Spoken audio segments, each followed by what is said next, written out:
భద్రాద్రి కొత్తగూడెం జిల్లా పాల్వంచ సమీపంలోని గుడిపాడులో కాకతీయుల కాలం నాటి ప్రాశస్త్యం కలిగిన వెంకటేశ్వర స్వామి ఆలయ ప్రతిష్టాపన మహోత్సవాలు ఘనంగా సాగుతున్నాయి.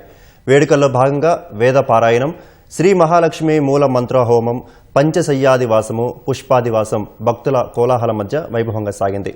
గురువారం నాడు జరిగే ఆలయ ప్రతిష్టాప మహోత్సవాలకు ఘనంగా నిర్వహించేందుకు ఆలయ నిర్వాహక కమిటీ అన్ని ఏర్పాట్లు చేసింది.